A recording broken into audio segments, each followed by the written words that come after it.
Good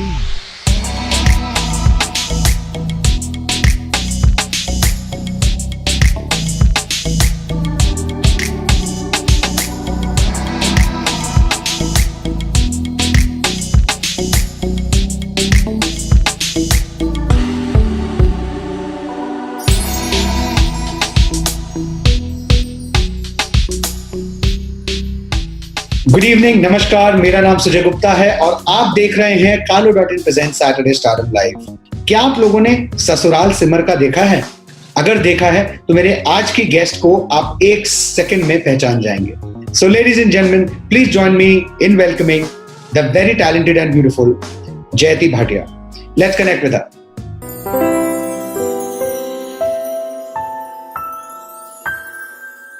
जयति भाटिया, नमस्कार। Thank you so much for being on our show today. बहुत ही ज्यादा अच्छा लगा। कई लोग बड़ी बेसब्री से वेट कर रहे हैं आपके ऑनलाइन आने का। अब आप फाइनली आई हैं। कैसी हैं आप? What's happening?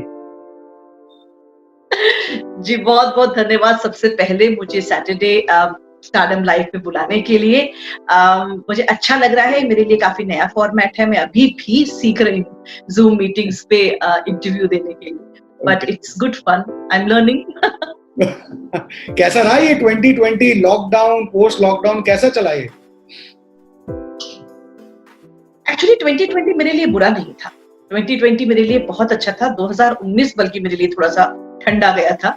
लेकिन 2020 में लॉकडाउन से पहले मैंने बहुत अच्छा काम किया। लॉकडाउन के दौरान भी मैंने कुछ अच्छे काम किए, बहुत इंटरेस्टिंग नए तरह के काम किए।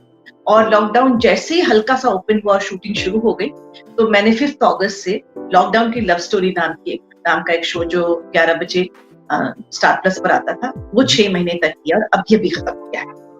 अरे वाह, फैंटास्टिक। फिर तो बढ़िया रहा।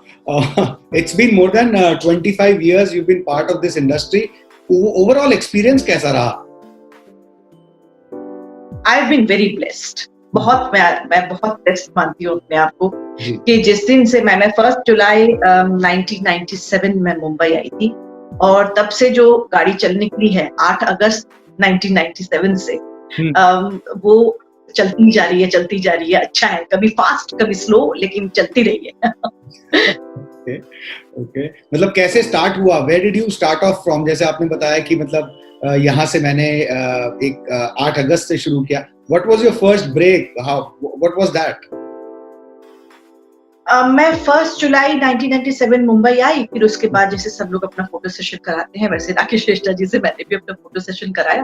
अच्छा। और फोटोज आते ही उन्होंने फोटोग्राफ्स देखकर ही मुझे कहा कि आपका चेहरा जो है, आप थिएटर करती हैं, बहुत अच्छी बात है, फिल्म्स में आप जाएंगी तो, क्योंकि तब फिल्म्स जो थे ना, वो आज के फिल्म्स जैसे between 1997 and 2021 there's a huge leap which has happened in films as well as OTT platforms. वो तो बड़ा ही नया फॉर्मेट है।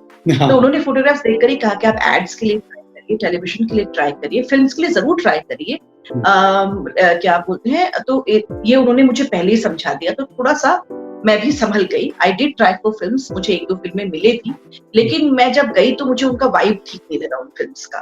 तो I very happily took a back step. और मेरी दोस्त है स्वप्ना वाघमारे जोशी, बहुत बढ़िया डायरेक्टर है मुंबई की। उन्होंने बहुत सारी मराठी फिल्म बनाई है, टेलीविजन में तो बहुत ही बड़ा नाम है। तो वो मानो या ना नाम मानो नाम का एक बहुत ही फेमस शो बना, एकता कपूर के लिए डायरेक्ट कर रही थी, बालाजी टेलीविजन के लिए। तो वो उनको लगा कि एक किरदार में मैं शायद फिट हो जाऊं, तो उन्होंने कहा कि मैं तुम्हें ना एकता कपूर से मिलवाने ले जाऊं। तो तब एकता जी का जो ऑफिस था वो बेसमेंट में था, गैराज में, एकदम बिगिनिंग के दौर की बात बता रही हूँ, जब हम 5 उनका ऑन एयर था और शायद कैप्टन हाउस था। तो वहां मैं मिलने गई, उन्होंने मुझसे बातचीत की। फॉर्चुनेटली एकता मुझसे बहुत छोटी है उम्र में, कुछ साल छोटी हैं, लेकिन उनकी समझ बहुत बढ़िया लगी मुझे। और वो मेरे टीचर, मेरे गुरु, मेरे थिएटर गुरु मिस्टर इब्राहिम अलकाजी के बारे में जानती थी। मेरे से पहले कुछ लोग उनसे मिलने आए थे। मेरा दोस्त अमित बहल उनका बहुत अच्छा दोस्त है, तो उनसे वो कम से कम मिस्टर अलकाजी के बारे में जानती थी। मुझे अपनी तरफ से ऐसा नहीं बताना पड़ा कि मैं किससे सीख कर आई हूँ, क्यों सीख कर आई हूँ, कैसी मेरी ट्रेनिंग रही है। तो बातचीत में मुझे बहुत अच्छी लगी, लेकिन सिर्फ एक ही चीज लगा कि वो थ्रू आउट मुझे ना, जैसे होता है ना चेकआउट करना, वो कर रही थी। और तो मुझे लग रहा था कैसे कैसे बात कर रही हैं। तो लेकिन उनकी बातचीत का तरीका मुझे बहुत अच्छा लगा, क्योंकि बहुत बहुत स्ट्रेट फॉरवर्ड और बहुत कैंडिड थे। उनका जो भी कहना था, जो भी वो बातचीत कर रही थी, उसमें कोई लाग लपेट वाली बात नहीं थी। उसके बाद उन्होंने मुझे उनकी मदर शोभा आंटी से मिलवाया, उनसे भी मैंने ब्लेसिंग्स लिए और फिर मैं घर वापस आ गई। हुआ ये कि मानो या ना मानो में तो मुझे नहीं मिला काम, उसमें उन्होंने नहीं सोचा कि मैं भी उस किरदार के लिए फिट हूँ।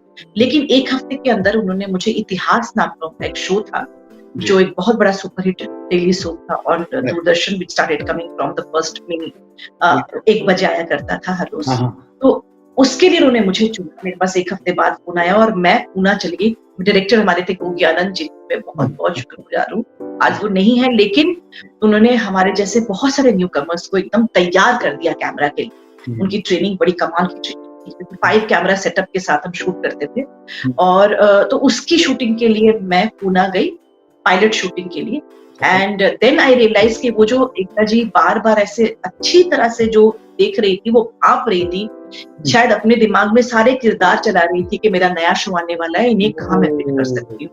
ओके, हाँ, यही तरीका है। और मैं आज भी आप सब लोग जानते हैं कि एकता कपूर की casting is one of the best castings. वो एकदम सही कास्टिंग करती हैं, इसीलिए ही किरदार इतने लोगों के दिल के करीब आ जाते हैं।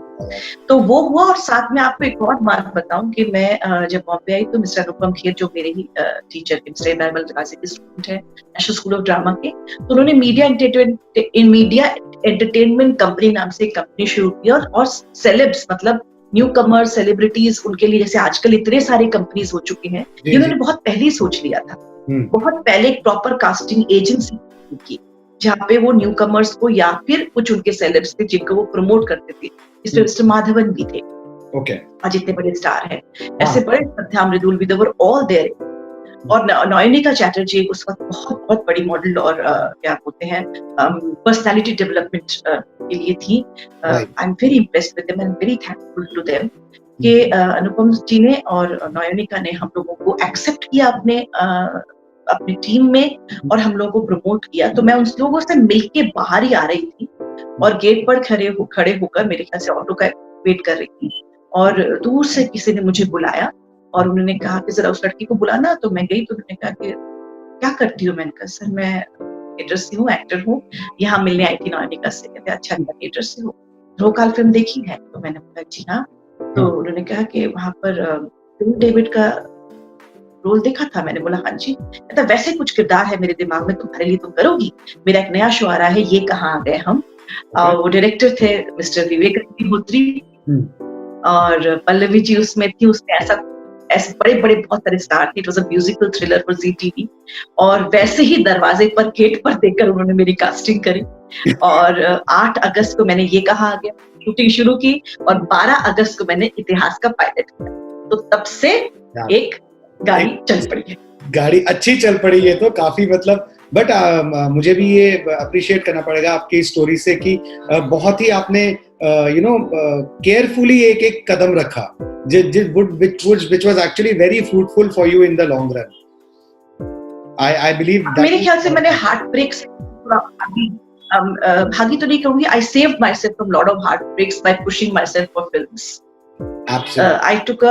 I took a rather very constructive steps towards television and theatre. So मैं कंटिन्यू करती रही अपना थिएटर, मैंने उसे छोड़ा नहीं। मैं आज भी थिएटर करती हूँ 23, 24, 25 साल होने के बाद भी। मुंबई में इतनी मसरूफियत के बाद भी मैंने अपना पहला पैशन थिएटर नहीं छोड़ा। तो वो मैं उसके लिए वापस अपनी ब्लेसिंग्स मानती हूँ कि लोगों ने, मेरे प्रोड्यूसर्स ने, मेरे डायरेक्टर्स ने मेरा साथ दिया। इसके लिए भी मैं एकता कपूर जी को थैंक यू बोलूंगी कि उन्होंने मुझे कभी भी थिएटर करने से नहीं रोका, क्योंकि शुरुआती काम तो उनके साथ था। वो कह सकती थी मेरे साथ काम करोगे तो थिएटर नहीं कर पाओगे, लेकिन उन्होंने ऐसा कभी नहीं किया, बल्कि मुझे प्रोत्साहन दिया। तो आपने ये जो केयरफुल मतलब अपने आप को हार्ट ब्रेक से बचाया, बहुत ऐसे आपने काफी मतलब बहुत ही गिनी चुनी मूवीज में भी आपने एक्ट किया है। मतलब मूवीज से थोड़ा सा फोकस कम रहा या टीवी में इतना टाइम मिल ही नहीं पाया? अब मैं ये कहूंगी कि मेरा जैसा चेहरा था या मेरी जैसी पर्सनालिटी थी, तो मैंने ये पहले ही समझ लिया था कि मुझे मेन लीड में तो कहीं कास्ट नहीं किया जाएगा। तो मुझे वो जो टाइटल सीक्वेंस से पहले जो रेप सिस्टर होती है या फिर दुखी भाभी होती है या फिर ऐसा जिसे गली में लड़के छेड़ते रहते हैं और हीरो कभी आके अपनी बहन को बचाएगा, ऐसे ही रोल मुझे मिला करेंगे या किसी सहेली का रोल मिलेगा, तो मैं वो करने में सचमुच में उसमें इंटरेस्टेड नहीं थी। क्योंकि काफी बार ऐसा होता है कि आपकी शूटिंग 10-12-15 दिन की होती है, लेकिन जब आप स्क्रीन पर देखते हैं तो आप होते ही नहीं है। Correct, you are just not there, your part has been edited. लेकिन आज बहुत काफी कुछ बदल गया है। आजकल आपको बाउंड स्क्रिप्ट दी जाती है और कोशिश ये की जाती है कि वेस्ट ना जाए किसी भी एक्टर का काम, क्योंकि the producers and directors have realized and production houses have realized that time is money.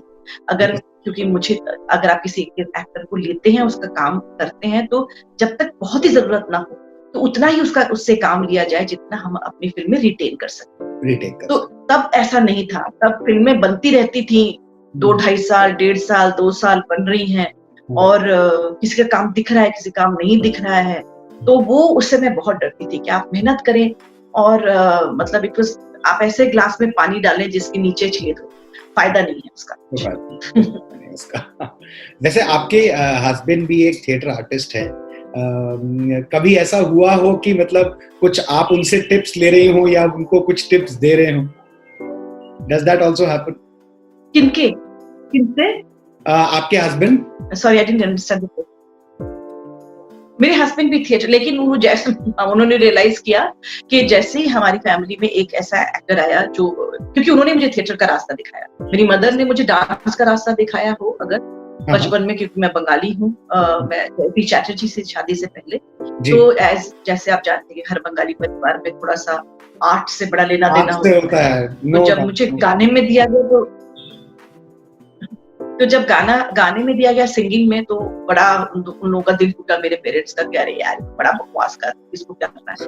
तो फिर मुझे फिर डांस में दे दिया गया, ओडीसी डांस में, where after a certain point 1-2 साल के बाद, इनिशियल ट्रेनिंग के बाद मेरा भी इंटरेस्ट जागा और मैंने उसमें, जब आप इंटरेस्ट जगाते हैं तो आपका पैशन बढ़ता जाता है और फिर आप उसमें एक्सेल करते हैं। तो फिर मैंने मिनिस्ट्री ऑफ कल्चर से 3 साल लगातार मुझे स्कॉलरशिप मिला और टू परस्यू डांसिंग। तो वो सब मैं मेरे गुरु हैं गुरु पद्मश्री गुरु मायाधर राउत, उनसे बहुत कुछ सीखा मैंने। पहले गुरु दिवाकर कुंडिया और फिर आगे जाकर गुरु मायाधर राउत, ये मेरे 2 गुरु रहे हैं डांस के। और क्या बोलते हैं, डांस हुआ हमारा जो है, उसके बाद मैं थिएटर में गई और थिएटर में मेरे हस्बैंड से मुलाकात हुई। वहाँ उन्होंने मुझे थिएटर आगे ट्रेनिंग लेना पड़ता है उसके लिए भी, क्योंकि मैं डांस की ट्रेनिंग ले ही रही थी, तो I knew it for any art और any craft you have to take some training. तो उन्होंने मुझे अकाई साहब का रास्ता दिखाया कि उनसे आप सीखो, वो इंडिया वापस आए। लेकिन उन्होंने ये भी रियलाइज किया कि मेरे सब प्ले में थे, उन्होंने कहा कि हमारी फैमिली में एक ही एक्टर बहुत है, मैं I will take a step back from acting and you pursue acting and I will get into production. तो क्योंकि घर भी चलाना बहुत जरूरी था, हम ओवर एक्साइटमेंट में हमने शादी भी कर ली थी, क्योंकि मैं बहुत ही ज्यादा शादी के लिए मरी जा रही थी, because I was so much in love that I wanted to get married very very early. So one needed to earn money. Okay. वैसे इतना extensive theatre background and then TVs, अब आजकल ये ओटीटी प्लेटफॉर्म जितने चल रहे हैं, what's your take on these OTT platforms that's now doing the rounds? बहुत सारा अच्छा मटेरियल आ रहा है, काफी लोगों को एक्स्ट्रा काम भी मिल रहा है, आपका क्या टेक है ओटीटी पे? मुझे सिर्फ मैं ओटीटी प्लेटफॉर्म्स उसकी जो सब्जेक्ट्स चूज कर रहे हैं और जो हम टैलेंट देख पा रहे हैं, आई am very impressed with that, because बहुत नए नए चेहरे, बहुत नए टैलेंट उभर के आए। लेकिन फिर आप ये भी ट्रेंड देखेंगे कि जो नए टैलेंट उभर के आए वही दिख रहे हैं। तो जिस बात से हम भाग रहे थे कि फिल्मों में वही टैलेंट बार बार दिखाई देता है, वही हीरो हीरोइन में बार बार दिखाई देता है, तो हमें ओटीटी प्लेटफॉर्म्स पर भी अब वही देखने में नजर आ रहा है कि we are not seeing many new faces, we are seeing जो बड़े बड़े प्लेटफॉर्म्स हैं, नेटफ्लिक्स, अमेज़न प्राइम, ये जितने भी हम बड़े बड़े प्लेटफॉर्म्स देख रहे हैं, वहां पर मुझे अब लग रहा है कि बहुत रिपीट हो रहे हैं चेहरे, और एक सर्टेन काइंड ऑफ प्रोडक्ट बन रहे हैं which is absolutely world market friendly. जैसे हम इंडिया को दिखाना चाहते हैं वैसे मार्केट फ्रेंडली हम प्रोडक्ट्स बना रहे हैं, जो इंडिया में भी बहुत फेमस हो रहे हैं और बाहर तो definitely. Because that's how they want to look at India. तो वो थोड़ा सा मेरे ख्याल से हम उस तरफ जा रहे हैं, उसी से भागना पड़ेगा, उसी से बचना है, क्योंकि हम लेसन्स ले चुके हैं कि और शायद ओटीटी प्लेटफॉर्म में हमें वो लेसन जल्दी से समझने को मिल जाए। और लेकिन ये जरूर कहूंगी कि बहुत अच्छा काम हो रहा है, बहुत बढ़िया काम हो रहा है, क्योंकि कंटेंट बहुत बढ़िया हो रहा है। कुछ कंटेंट तो मार्वेलस है, बहुत ही बढ़िया है, और कुछ कंटेंट अच्छा ये चल गया है तो इसको भी चल, जैसे पूरी नंबर 1, हीरो नंबर 1, ये नंबर 1, वह नंबर 1 वैसे चल गए थे, तो वैसे ओटीटी कंटेंट में भी ऐसे बहुत सारे सिमिलर बैकग्राउंड पे हम शोज देख पा रहे हैं। तो विच बिकम्स अ बिट, कुछ दिनों बाद ना मुझे उससे थोड़ी ऐसे बोरियत तो नहीं कहूंगी, क्योंकि इतना अच्छा टैलेंट, इतना अच्छा काम कर रहे होते हैं लोग, लेकिन थोड़ी उकताहट होती है। सही कह रहे हैं। वैसे इसके अलावा टीवी करते करते ये किचन चैंपियन कब बन गए? ये किचन चैंपियन में पार्टिसिपेट आपने किया, कैसे, ख्याल कैसे आया, कुछ बताइए इसके बारे में। बड़ी अजीब बात है कि किचन चैंपियन जब किचन चैंपियन 4 जो इसका ताज मुझे मिला था, वो क्या बोलते, जब वो शुरू होने लगा था तो हमारा ससुराल सिमर का भी शुरू हो रहा था जी। और क्योंकि वो कलर्स पर ही था, तो मैं और मेरी परी बहू श्वेता सिन्हा, हम दोनों को वहां भेजा गया था।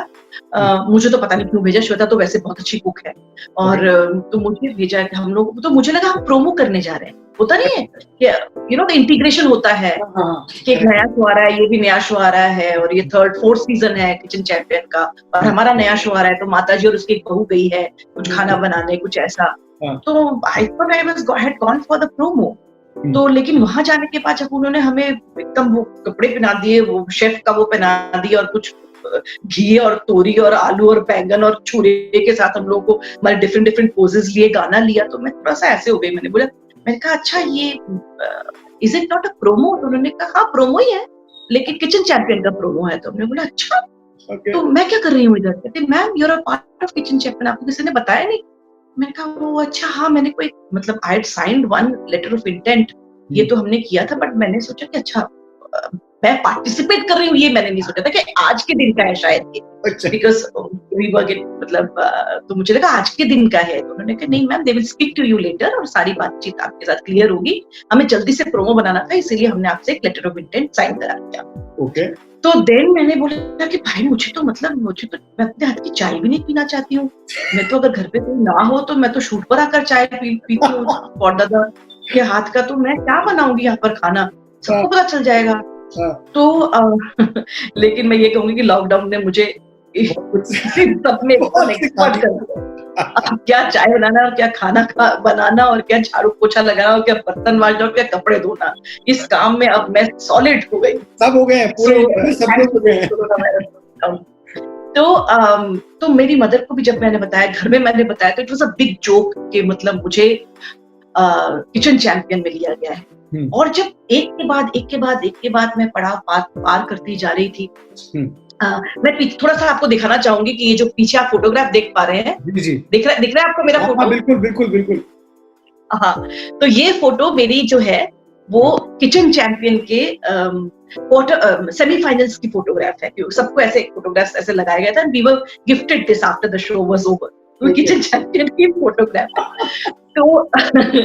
तो उस वक्त, और जब मैं जीती तो सब जो मेरे साथ सब लोग खड़े हुए थे, बड़ा आंख बंद करके, जैसे मिस इंडिया में लोग जीतने के लिए ऐसे आंख बंद कर लेते हैं और फिर एक प्रेयर बोलते हैं मन में, मैं आंख खोल के इधर-उधर देख रही थी, क्योंकि मुझे तो 100% मैं जब फाइनल्स में पहुंच गई थी वही मेरे लिए इतने अचंभे की बात थी, क्योंकि जो हमारे शेफ थे, जो हमारे एंकर्स थे, उन सब ने भी कह रहे थे कि जयंती यार तो यार कुछ भी नहीं आता।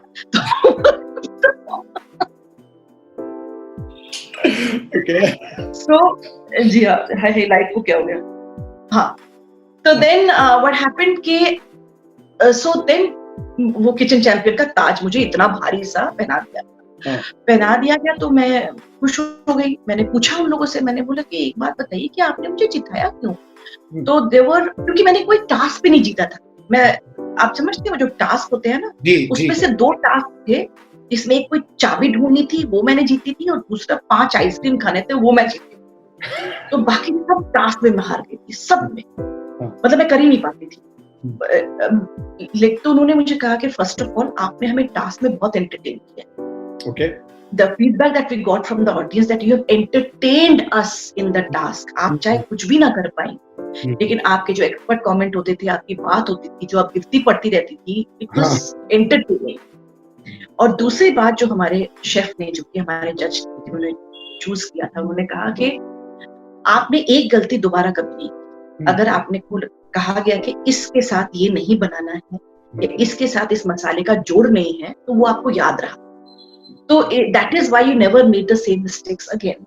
और जो फाइनल को जो हमको तुरंत दिया गया था, उसी वक्त याद करके, उसके इतने सारे इंग्रेडिएंट्स थे, वो सारे याद करके डालना, किसके बाद क्या नहीं करना है, क्या करना है, वो सब मुझे एक के बाद एक याद आता जाता है। जैसे आप प्ले करने जाते हैं या थिएटर करने जाते हैं, तो आप जब आपको लगता है कि आपको कुछ गड़बड़ हो रहा है, but once you on stage everything comes to you. तो it was like that. It was like a live show for me, जो कि था भी जो सकते आप गलती नहीं कर सकते थे जी। तो वहाँ, क्योंकि गलती ये जरूर होता है, मैं आप सबको बता दूं, in reality shows that it is a one take, it is definitely a one take. जो लोग कहते हैं ना कि नहीं ये तो सब पहले से डिसाइडेड है, बहुत सारी चीजें शायद बहुत पहले से डिसाइडेड होती हैं, या अमंग्स जो भी कुछ मार्केट देखते हुए होती है, लेकिन जो टेक होता है, चाहे वो डांस का हो, चाहे वो म्यूजिक का हो, चाहे वो किचन चैंपियन का हो, मास्टर शेफ का हो, वन टेक ही होता है। This I would like to tell our audience कि उसके लिए कोई दोबारा चांस नहीं मिलता। गलती हो गई तो गलती हो गई। हाँ, तो मतलब फिर इसीलिए आपका इतना अच्छा भी गया, because you been such a distinguished theatre actor. Theatre actor में भी गलती का कोई स्कोप ही नहीं होता। नहीं, हम लोग तो स्टेज पर भी गलती करते हैं, लेकिन संभालना आ गया है। या फिर हमारे को-एक्टर हमें संभाल लेते हैं। तो जब मैं किचन चैंपियन बनके अपने घर पे आई और मैंने माँ को 2:30 बज गए थे रात को, और मैंने अपनी माँ को जगाकर कहा कि मुझे किचन चैंपियन मिला है, तो वो बड़ी नींद में थी। तो तुम्हें क्यों मिल गया, तुम्हें किस तरह मिला? तो आप समझ सकते हैं कि मेरे घर में मेरे बारे में कितना कॉन्फिडेंस है।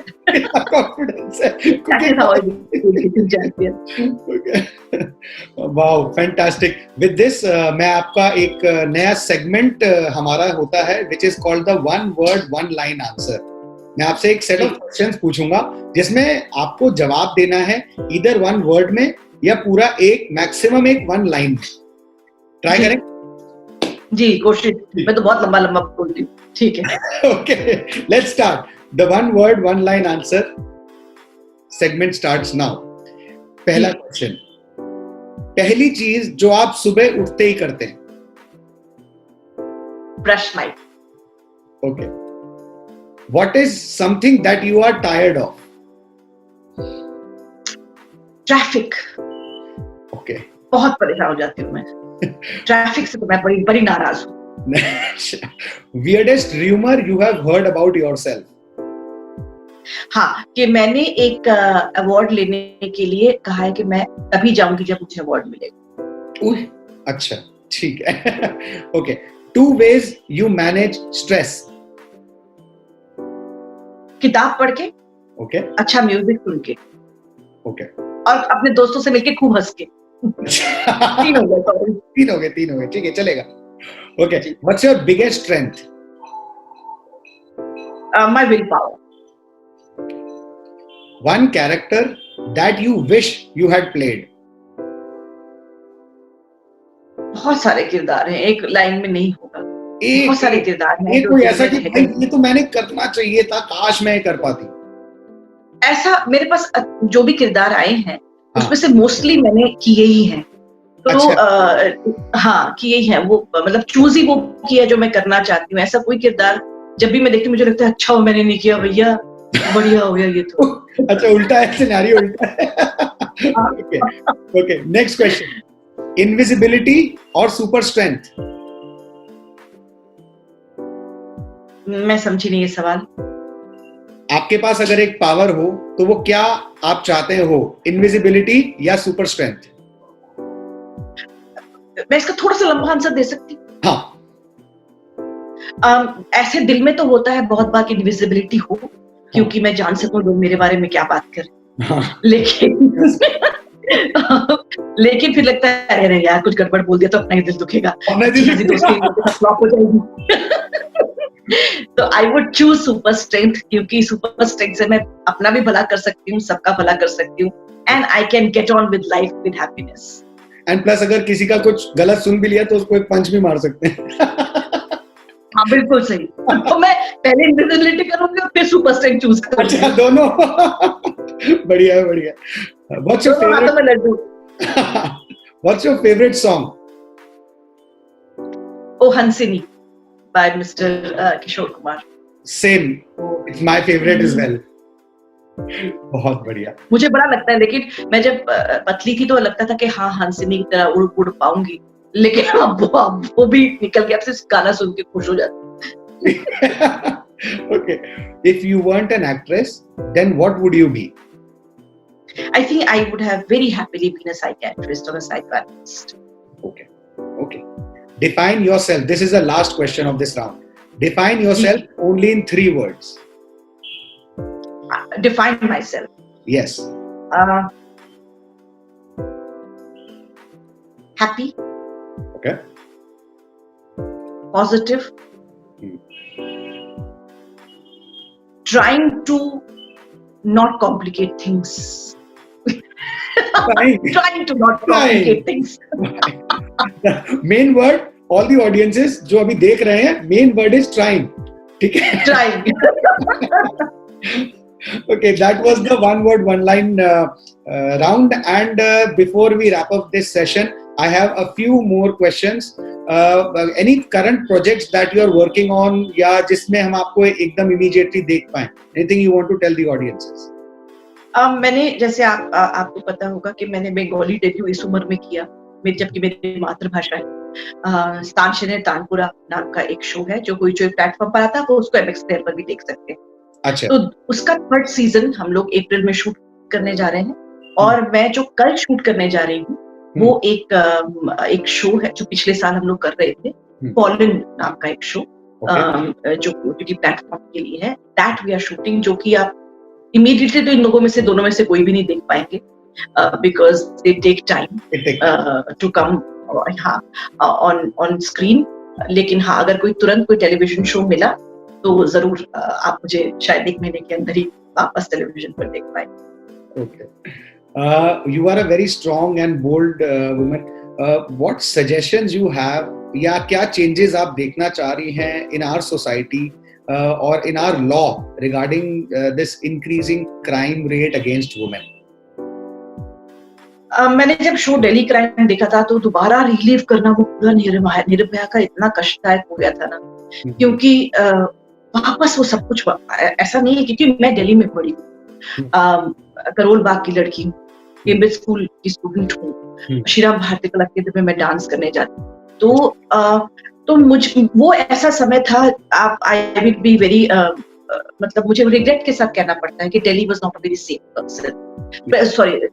Very safe place for girls who were growing up या फिर फॉर विमेन इन पर से. तो काफी सारी टीजिंग का हमें सामना करना पड़ा. ये जरूर है. तो कहीं ना कहीं मेरे कॉन्फिडेंस हिल गया था.